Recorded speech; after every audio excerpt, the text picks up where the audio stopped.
Example 1.5 Pன்ற set Qன்ற set ரெண்டுமே ஆரோ டயக்ராமில் mention பண்ணிட்டாங்க. So 5ன்றது 3க்கு map ஆகுது, 6ன்றது வந்து 4க்கு மேப் ஆகுது, 7ன்றது 5க்கு மேப் ஆகுது. Pயில் இருக்க ஒரு எலமெண்ட் வந்து 8 வந்து மேப்பிங்கே ஆகலை.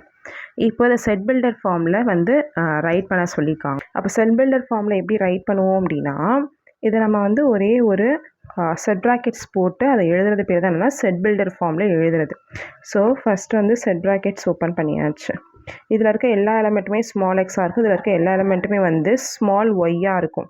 அப்போது x comma y order pairs. இந்த ஆர்டர் பேர்ஸ் எப்படி இருக்கும் இதில் வந்துச்சு அப்படின்னா, இப்போது இங்கே 5னா இங்கே 3 இருக்குது, இங்கே 6னா இங்கே 4 இருக்குது, இங்கே 7னா 5 இருக்குது. அப்போ 2 2s ஒய்யில் கம்மியாகுது. அப்போது ஒய் எப்படி இருக்குது அப்படின்னா, இந்த எக்ஸுன்ற எலமெண்ட்ஸ் இதில் இருக்கிறது எல்லாமே எக்ஸ், இதில் இருக்கிறது எல்லாமே ஒய். அப்போது ஒய் எப்படி இருக்குது அப்படின்னா எக்ஸை விட கம்மியாக இருக்குது. எவ்வளோன்னா 2 இது வந்து கம்மியாக இருக்குது. அப்போ y is equal to x minus 2. அப்போது எக்ஸுன்றது எங்கள் பியில் இருக்கிறது எல்லாமே x. So x belongs to P. அப்போ க்யூவில் இருக்கிறது எல்லாமே என்னது அப்படின்னா ஒய். அதனால் ஒய் பிலாங்ஸ் டு க்யூ. இதுதான் set builder form. Next roster form. Roster form அப்படின்னா என்னது அப்படின்னா ஆர்டர் பேர்ஸில் எழுதணும். எதெல்லாம் மேப்பிங் இருக்கோ அதை மட்டும் என்ன பண்ணணும் அப்படின்னா ஆர்டர் பேர்ஸில் எழுதணும். ஃபஸ்ட்டு வந்து என்ன 5,3 அதுக்கு தான் மேப்பிங் இருக்குது.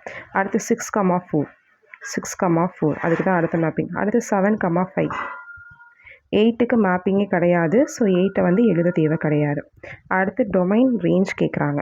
ஸோ டொமைன் அப்படின்னா பியில் எதெல்லாம் மேப்பிங் ஆகிருக்கோ அது மட்டும்தான் என்னது அப்படின்னா டொமைன். ரேஞ்ச் அப்படின்னா க்யூவில் எதெல்லாம் இருக்கோ அதெல்லாமே என்னது அப்படின்னா ரேஞ்ச். ஸோ அப்போ பியில் எதெல்லாம் மேப்பிங் ஆகிருக்குன்னு பார்த்தோம்னா 5 6 7க்கு மட்டும் தான் மேப்பிங் நடந்திருக்கு. அப்போ அதுதான் என்னது அப்படின்னா டொமைன். அப்போது 5, 6, 7. ரேஞ்சுன்றது க்யூவில் இருக்கிறது எதெல்லாம் இருக்குது 3 4 5. அப்போது 3, 4, 5.